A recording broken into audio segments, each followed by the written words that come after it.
Hello दोस्तों, कैसे हैं आप सब अच्छे होंगे। इसी उम्मीद के साथ शुरू करता हूँ आज की क्लास, जिसका नाम है प्राचीन भारत का इतिहास।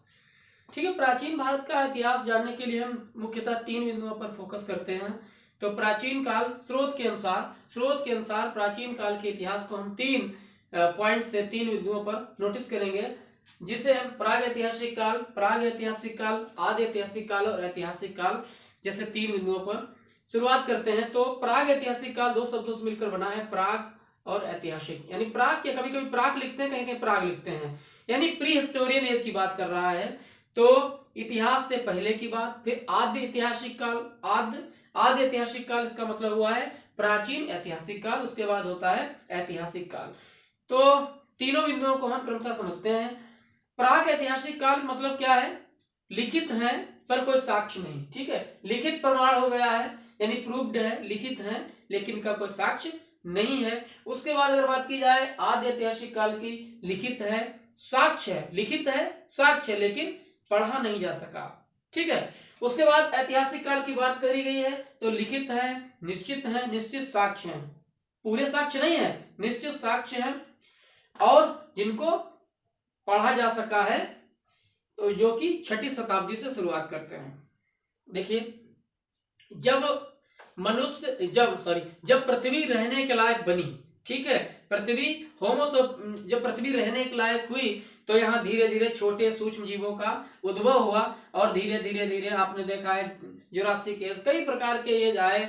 ठीक है, उसके बाद एट लास्ट प्राइमेट्स आए, उसके बाद में बना है मनुष्य, और मनुष्य में बना ज्ञानी मानव, यानी होमो सेपियंस। ठीक है, तो होमो सेपियंस से बना, तो सबसे पहले उसका जो आश्रय था, उसने सबसे पहले जब मस्तिष्क विकसित हुआ, तो पेड़ों से उतरकर या चौपाया जानवर से होकर दो पैरों पर चलने वाला जीव बन गया और पेड़ों पर रहने लगा।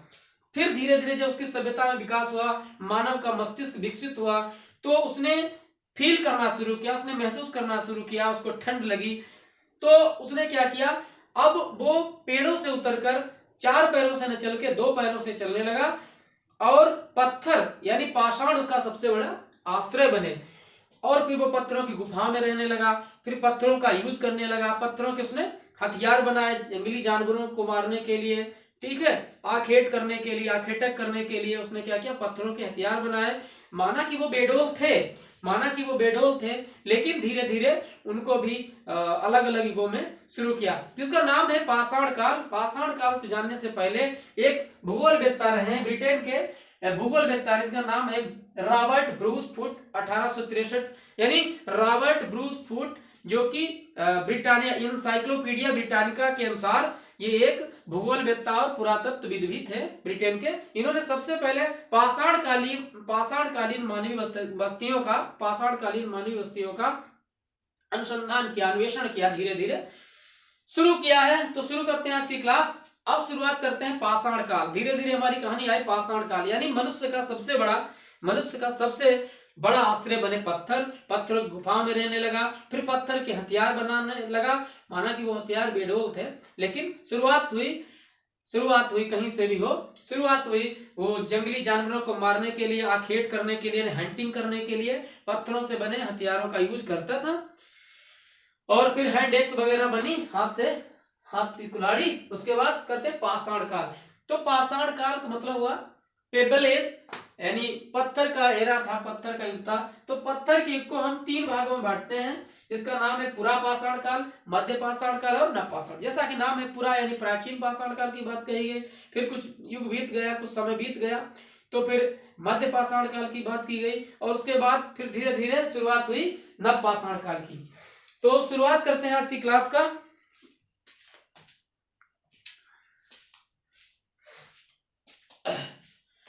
तो आज की क्लास जो है हमारी बेस क्लास है, शुरुआत कर रहा हूं, उसके बाद जो इंपॉर्टेंट फैक्ट्स हैं वो अगले क्लास में मिलेंगे। तो अब क्या है, प्राग ऐतिहासिक काल, लिखित पर साक्ष्य नहीं। प्राग ऐतिहासिक काल का मतलब है लिखित है पर साक्ष्य नहीं। आद्य ऐतिहासिक की बात करी गई तो साक्ष्य पर पढ़े नहीं गए, यानी इलिजिबल हो गए। और ऐतिहासिक काल की बात निश्चित साक्ष्य है, पढ़ा भी गया, और 6वीं सदी की बात की गई। ठीक है, तो उसके बाद प्रागैतिहासिक काल में पाषाण काल की बात कही गई। फिर जो आद्य ऐतिहासिक काल की बात, उसमें हड़प्पा सभ्यता यानी इंडस सिविलाइजेशन की बात की गई। उसके बाद ऐतिहासिक काल, इसमें निश्चित साक्ष्य और 6वीं शताब्दी जब मगध वगैरह की बात की गई। ठीक है, महाजनपद की बात इसी में की गई है। तो निम्न आधारों के अनुसार शुरू करता हूं। तो इस सारणी के अनुसार हम समझने का प्रयास करेंगे। आधार, पूरा आधार, काल, चरण। तो आधार की बात करी गई है, तो आधार की बात अगर करी गई है तो आधार यह है, ये काल है पूरा पाषाण, मध्य पाषाण काल, नव पाषाण काल की बात। तो काल की अगर बात की जाए तो हम शुरू करते हैं 25 लाख से 1000 बीसी। बीसी का मतलब होता है बिफोर क्राइस्ट। देखिए, एक तारीख, एक सन को हमने ईसा मसीह का जन्म मान लिया है। तो इससे पहले की बात और इसके बाद की बात, अगर कहीं पर बीसी लिखा है तो ईसा मसीह के जन्म के पहले की बात है, और अगर कहीं पर एसी लिखा हुआ है तो यानी आफ्टर क्राइस्ट, ईसा मसीह के जन्म की बात। तो ईसा मसीह के जन्म की बात और बाद की बात।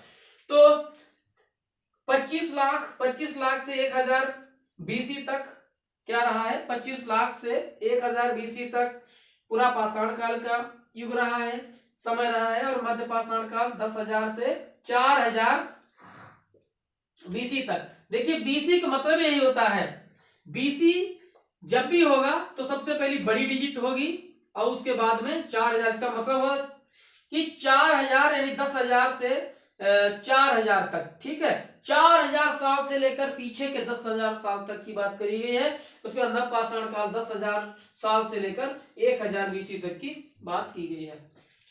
उसके बाद आता है चरण, स्टेप की बात करी तो पूरा पाषाण काल, मध्य पाषाण काल और नव पाषाण काल। ठीक है,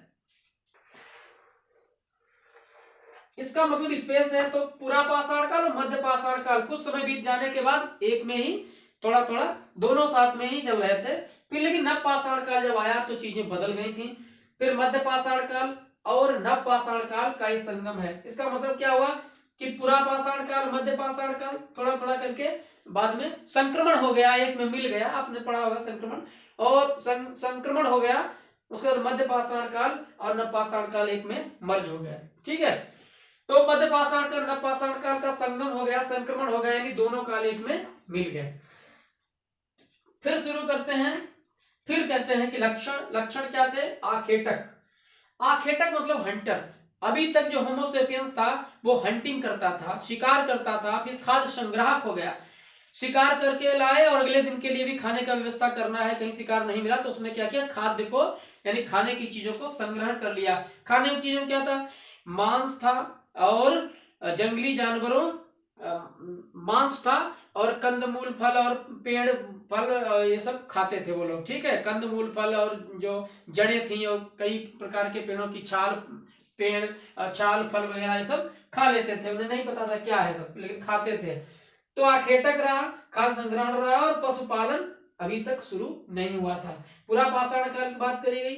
मनुष्य आखेटक रहा यानी शिकार करता था, फिर खाद्य को संग्रहण करता था। अगर कल शिकार नहीं मिला तो उसके लिए क्या करेगा, यानी उसका इतना मस्तिष्क डेवलप हो चुका था। फिर हंटर की बात की गई। ये आखेटक भी था और खाद्य संग्राहक होने के साथ साथ पशुपालन करना भी शुरू कर दिया था। और पशुपालन की बात की जाए तो सबसे पहले पालतू जो जीव रहा है, जानवर रहा, उसका नाम है कुत्ता। ठीक है, कुत्ते की बात की गई है नव पाषाण काल में। यहाँ पर कृषि की शुरुआत हो गई, पशुपालन की शुरुआत हो गई और समान स्थायी रेजिडेंस की शुरुआत हो गई, यानी समान स्थायी निवास। इसको तुमने 4 पैरों से चलना बंद करके 2 पैरों से चलना शुरू कर दिया तो धीरे धीरे उसको महसूस हुआ कि पशुपालन किया जाए, कृषि की जाए। ये अभी नहीं है, ये बहुत पहले की बात है, 10,000 बीसी। ठीक है, से 1000 बीसी तक की बात करी है इन्होंने। इसका मस्तिष्क विकसित हुआ तो उसे आवश्यकता हुई कि रोज न मार के एक ही दिन में मारे। फिर उसको क्या हुआ कि उससे धीरे धीरे मनुष्य विकसित हो गया। उसने कभी देखिए, इसका कोई प्रमाण नहीं है, इसका कोई प्रमाण नहीं है। उसने कभी क्या कुछ लाया होगा, उसने बीज बिखेर दिए होंगे। पहली बार उसने ध्यान नहीं दिया, जब उसने दूसरी बार कई वर्ष बीत गए होंगे, उसने ध्यान दिया कि जो हम बीज नीचे डालते हैं वो कुछ समय के बाद अंकुरित हो जाते हैं, उनसे छोटे छोटे बीज निकल आते हैं। तो उसे लगा कि हो सकता है इनको जमाया जाए। अभी तक वो इन सब चीजों से परिचित नहीं था, लेकिन फिर भी उसने कहीं हो सकता है मिट्टी में गड़ गया हो, दब गया हो धोखे से या इंटेंशनली, तो उसमें नया पौधा जब बना तो उसे लगा हो सकता है यहाँ पर कुछ नई चीजें बनाई जाए। तो धीरे धीरे मनुष्य का विकसित हो गया, मनुष्य का मस्तिष्क विकसित हुआ, तो कृषि पशुपालन शुरू हुआ और समान यानी मनुष्य ने यायावार की जीवन व्यतीत, यानी जो यायावार था, इधर उधर घूमता था, खाना बदोश का जो जीवन था उसे बंद कर दिया और शुरू कर दिया उसने एक जगह पर रहना। अब लक्षण की बात हो गई। औजार औजार औजार जो थे क्वार्टजाइट कठोर पत्थर के थे, सल्क ब्लेड इन पत्थरों के थे। फिर ये क्या हुआ, मध्य पाषाण काल में माइक्रोलिथियम यानी सूक्ष्म पत्थर के बने, और इसमें क्या है, ये स्लेट के पत्थर, ये स्लेट के औजार बनने लगे। और पूरा पाषाण काल में क्या हुआ, उसने जो औजार बनाए, पूरा पाषाण काल में उसने जो औजार बनाए वो बहुत ही भुतरे थे, यानी अच्छे नहीं होंगे, बेडोल होंगे, उनका आकार ठीक नहीं होगा। फिर धीरे धीरे उसने फिनिशिंग की, ठीक है, समय बीत गया, मनुष्य का मस्तिष्क विकसित हुआ। फिर उसने मध्यकाल में क्या किया, मध्यकाल में उसने पत्थरों में थोड़ी थोड़ी फिनिशिंग की, हो सकता है उसमें नुकीले हथियार बनाए, और धीरे धीरे नवपाषाण काल में जो हैंड एक्स की बात की तो कुल्हाड़ी का आविष्कार हो गया, कुल्हाड़ी बनाई। तो माइक्रोलिथियम सूक्ष्म पत्थर के बने थे, ठीक है, और नवपाषाण काल में जो हथियार बने थे वो स्लेट के बने हुए थे। फिर महत्वपूर्ण फैक्ट की बात की जाए तो अतिरम पक्कम जो कि तमिलनाडु में है, और हथनोरा मध्य प्रदेश में है, मानव खोपड़ी के पहले साक्ष्य मिले। पहली बार ऐसे मानव खोपड़ी के साक्ष्य मिले, यानी मनुष्य की खोपड़ी है उसके पहले साक्ष्य मिले। फिर भीमबेटका, देखिए भीमबेटका जो कि मध्य प्रदेश में है, नर्मदा घाटी के पास जो भीमबेटका है मध्य प्रदेश में, उसमें प्राचीनतम चित्रकारी के साक्ष्य मिले हैं, आज के नहीं प्राचीनतम, ठीक है, यानी प्राग ऐतिहासिक काल से पहले के, वो प्राग ऐतिहासिक काल के पहले वो सब बने हुए थे।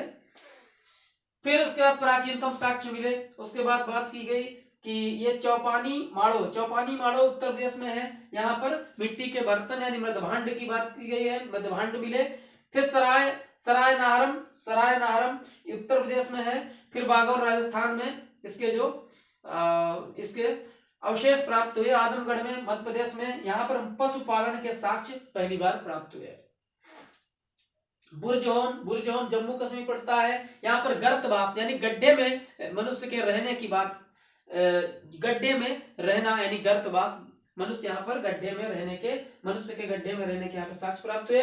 कब्र के मालिक, और यहाँ पर एक कब्र मिली है, उसके साथ एक कुत्ता भी दफनाया गया था। तो उसके बाद गुफा कराल जो कि कश्मीर में है, चिरौना बिहार में है, और कोल्डीवा इलाहाबाद के पास उत्तर प्रदेश में है। तो यहाँ पर चावल के प्रथम साक्ष्य मिले हैं। और मेहरगढ़ जो कि पाकिस्तान में है, कृषि के पहले साक्ष्य मिले हैं। फिर अगर खोज की बात की जाए यहाँ पर, तो पूरा पाषाण काल में आग की खोज हो गई। अब देखिए आग की खोज, मनुष्य ने कोई दिया सलाई या माचिस नहीं बार के रख दी, जला के रख दी कि चलो भाई आग तापो।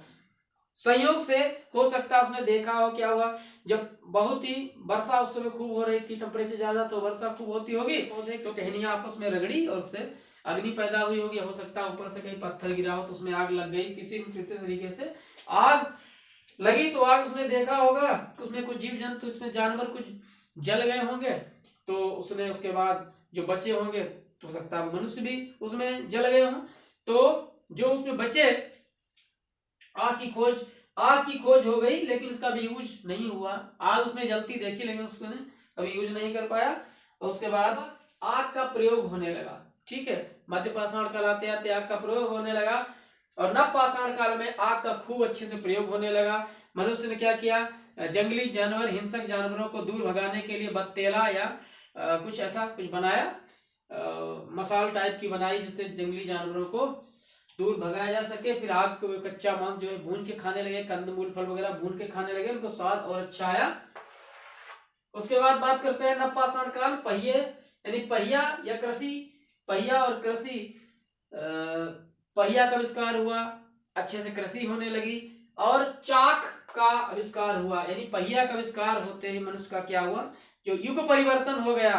मनुष्य ने क्या किया, स्थानांतरण करना आसान हो गया, उसने बैलगाड़ी बनाई, उसके यहाँ क्या बनाया। तो आज की क्लास इतनी ही। अगर क्लास अच्छी लगी हो तो कमेंट अवश्य करें। नमस्कार, मिलते हैं अगली क्लास में।